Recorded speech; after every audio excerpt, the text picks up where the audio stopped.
Everybody come see us on tour. We'll be in Columbus, Dayton, Cleveland, Cincinnati, Lexington, Kentucky, Burbank, California, and Honolulu. Go to jimmydore.com for a link for tickets. All righty, folks. So Keaton and Russell and Jimmy Dore here at the Jimmy Dore Show. The gang is all here.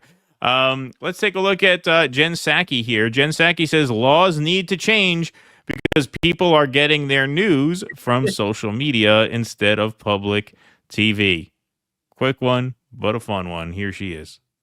That's changed even since I got involved in politics is just the rise of the percentage of people who get their information off of platforms that have no fact-checking mechanism and no accountability for having disinformation spread, right? Right. And as you know well, and I mean, when I got started in Democratic politics, you know, most of it was like local TV ads. That was what it was about. Obviously, national TV, local print.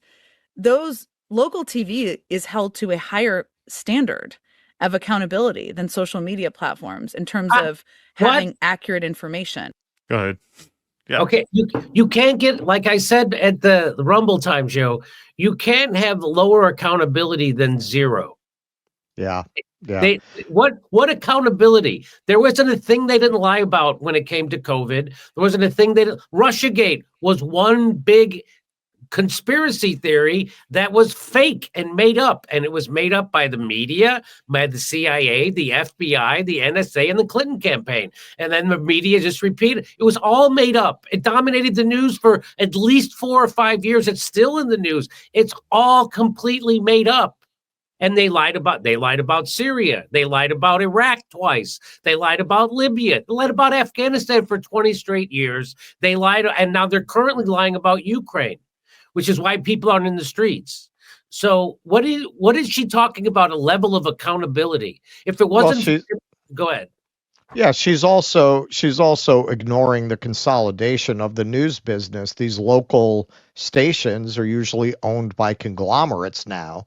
They've done video compilations of all these local stations across the country saying literally exactly the same words about exactly the same story. And I think that's what she means by local stations. There's accountability. Yeah, there's accountability to whatever propaganda the parent company wants you to parrot. Right. You know, you've seen those videos where, you know, 50 anchors on the screen under whatever Sinclair Broadcasting saying literally the exact same talking point on whatever issue they're covering.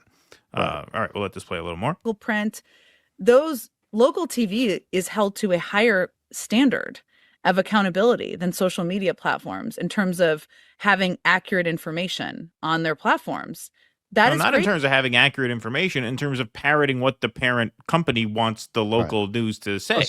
Accuracy is not the standard. It's whatever the line is from down high, from on high. That's the standard. Well, the ultimate irony in this segment of what she's saying here, and by the way, I like that her wall matches my shirt. What I'm saying, the ultimate irony is what she's saying right here is actual misinformation. There is no accountability. That's a lie. There's absolutely no accountability ever. And they'll never correct their lies. They're never going to correct their lies about masks. They're never going to correct their lies about ivermectin or hydroxychloroquine or the efficacy. None of their lies are ever going to be corrected. So that's the irony, that what she's saying right here is a lie and misinformation. Yeah, and at the end, whoever edited this video put in an example of her lying. This was one of the more famous incidents where Biden checked his watch during a ceremony or something, and she came out and said he didn't. Somebody edited that into this, which we'll see. Okay. And so it is. How does it change? How are people held to account? Laws have to change. I want to ask you about one thing that's gotten some attention this week from the book, which was a story you told about President Biden looking at his watch after caskets had come back from Afghanistan. The story was not told completely accurately, which you've acknowledged. I know some of the folks, including some of the families of those soldiers who were upset by that. Yeah, so they edited that in. She says there, laws have to change. First of all, what kind of law? Yeah. Yeah. Well, right, when someone like Jen Psaki says misinformation, what she means is narrative control. Yes. She wants the narrative control to be managed by people like her. When she goes and lies in her book, no accountability because she's working on behalf of the establishment. That is her idea of misinformation. If you have a counter narrative, if you have a narrative that's not approved by people like Jen Psaki, it's misinformation. So when you lie at the behest of the establishment, there's never a price to pay. Yep. But when you tell the truth that goes against the establishment, that's when you get in big trouble, and that's what they're upset about. Again, when they're always pretending that they want to protect us from misinformation, which is what every dictator says, that we're protecting you from the outside bad people's information, and it's not the lies that bother them. It's the truth that bothers them. Right. That's what I say constantly on this show. You don't get in trouble for lying. You get a $30 million contract like Rachel Maddow, which is $100,000 a day to lie. Look, all the lies they told about January 6th, all the lies they told about Donald Trump. Look at all the lies they told about lawfare that they're using against Donald Trump. Look, I mean, there's a $1 trillion media complex invented to lie. That's what their mainstream, that's their purpose anyway. So again, what she wants to crack down on is the truth. She doesn't want to crack down on lies.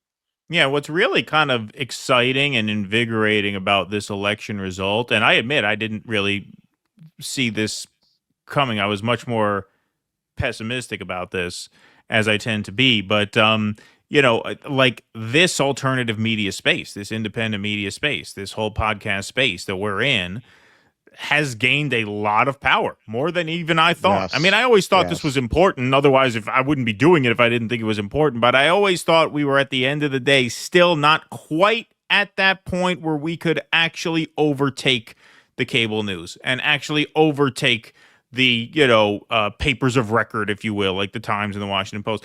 But it seems like this election results really signals that we have broken through in that way, which is exciting. I mean, it makes me feel like this work that we do is more important than even I thought it was until pretty recently. I mean, not ours, but yours. Yeah, right. Yeah, exactly. Yeah. Well, I mean, I do get anywhere between 18 and 25 million views a month. That's not nothing. Right. And that's my little show in my, my house. And, then there's Joe Rogan, who gets 13 million, sometimes 50 million views per episode, like when he has on someone like Donald Trump. That there's CNN doesn't get 50 million views, in a week. I mean, he gets them in one episode. And I mean, I'm talking about they're on 24 hours a day. They don't get that kind of. Right. And so, you got Tucker Carlson, you got Joe Rogan, you got the Gray Zone, you got you guys, you got. I'm just talking about people that actually have an anti-establishment narrative. I'm not talking about the Young Turks or the David Pakmans or the MSNBC contract people. I'm talking about people who actually have an anti-establishment narrative and who don't back a particular political party. You got Tucker Carlson's, you got, I know you guys are hard on Russell Brand. I still think he does great segments. I watch his show all the time. You got Glenn Greenwald. I mean, I can't stop watching his show. His show and your show are my two favorites. And and then there's guys I don't watch who are even bigger, like that Dan Bongino guy. Like, that guy's really big. Yeah, that guy just he's mainly on Rumble, right? Yeah, he's only on Rumble, show mainly on Rumble. Yeah. And he's I mean, I have to admit, I never watch his show, but I see his numbers. And it blows my mind, right? So, and I'm sure he has the anti-Russiagate narrative. I'm sure he told the truth about January 6th. I don't know where he was on COVID, but I'm sure he was an establishment. I'm sure on Ukraine, I'm sure he's telling it's just so. There's definitely been a sea change, and now even Mike Wallace is leaving. He was just trying to disparage Tucker Carlson by saying, "Well, I have a job and he doesn't." What the and now he's quitting. And now he's like, he wants to be a podcaster now, Chris Wallace. Yeah. Imagine Chris Wallace reading super chats for a living. Okay, let's go to the chats. I would buy super chats for his show. What's his brand of hair dye? Yeah, right. Yeah. You ever watch, Sammy the Bull Gravano, the mob guy? He has a podcast, and you can see that, he was always a pretty business smart kind of gangster. So he gets out of jail, and you can tell he got a bunch of kids around him to tell him what to do. So he'll tell you a story about the night that they broke a guy's legs with a baseball bat. And then at the end, so if you like that story, don't forget to like and subscribe. This is what's so fucking amazing about this, is that you got like channels that were either thrown off or demonetized after October 7th because they didn't condemn Hamas enough. And so YouTube demonetized them or threw them off entirely for supporting violent criminal organizations. Meanwhile, you got literal mobsters on YouTube who built their whole channel around, so I fucked this guy up, I broke his legs with a baseball bat, fully monetize everything. That's That's not glorifying violent criminal activity. It's amazing. Well, I just want to ask you, do you feel a little bit more optimistic after your conversation with Scott Ritter than you did before? He was talking about all of civilization getting sucked up into a nuclear cloud. Well, that was when he first started. He was talking about in terms of Trump. Yeah, I mean, I know. I'm kidding. That was the beginning. Yeah, that's Jimmy. This book, this will horrify you. This book behind me. Okay. Yeah, and I'm already horrified. Yeah. I mean, look, my concern is getting people's hopes up. This is why I didn't support Trump, because then when he appoints Mike Huckabee to ambassador to Israel, I mean, that guy's and then when he sends Elise Stefanik to the UN, then what do I got to answer for that? Like, I didn't want to have to answer for any of his shit. It doesn't mean I'm not hoping for the best. Of course I am, but I am really of the opinion that we're gonna have to wait and see, because I don't want to pump anybody's hopes up and then be stuck having to explain why. But obviously I hope for the best, and I've said all along, and I don't know if Ritter was joking or not when he said he got it from me. Maybe he was, maybe he wasn't. But it is kind of weird that we use the exact same metaphor, where I said Biden or Kamala is like playing Russian roulette with a fully loaded gun where you have absolutely no chance of not blowing your brains out. And Trump represents that one empty chamber. That's been my take for 2 years. I mean, really. So, I mean, I would stick with that for now. I think we're trading one group of psychos for another, to be frank with you. I think we're going to go back to the kind of censorship that we're used to fighting, the kind of censorship that comes from conservatives, religious nuts. Oh, yeah, no. I'm just talking about on the nuclear war, on the specific thing we brought Scott in for. On the nuclear war thing, because they are not entrenched in that establishment deep state agenda. Yeah, it is the Russian roulette thing. Like, yeah, I agree with him that Harris, every road led to a nuclear war, and this, you might avoid it. And in the end, it's hard to debate censorship after you've been nuked. So, with this in the end, you thing need not to be nuked. They did this now because they've got 65 days left. This is where they were heading all along. It's very obvious this is where they were heading all along. They were never going to de-escalate. They were just going to march us right up to the line and probably over the line. This is why guys like Jose Vega have been going around screaming at the top of their lungs. What do you think he does that for his health? Nuclear war. Yeah. He does that because he's afraid of dying in a nuclear holocaust. And that is a reasonable concern. It really is. It's not hyperbole. It's not theatrics. It's not grandstanding. It's real. Even on that level, I've said this since October 7th. You get a guy like Huckabee, for whom the Jews need to be in Israel as Jesus bait, and is kind of a Christian accelerationist, where wants the apocalypse to come so that as said Jesus will return.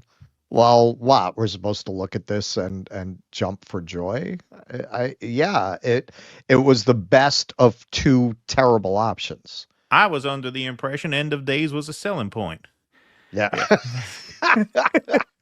What the hell are we doing here if we're not trying to get Jesus back? Yeah, right, exactly. Yeah. Everybody come see us on tour. We'll be in Columbus, Dayton, Cleveland, Cincinnati, Lexington, Kentucky, Burbank, California, and Honolulu. Go to jimmydore.com for a link for tickets.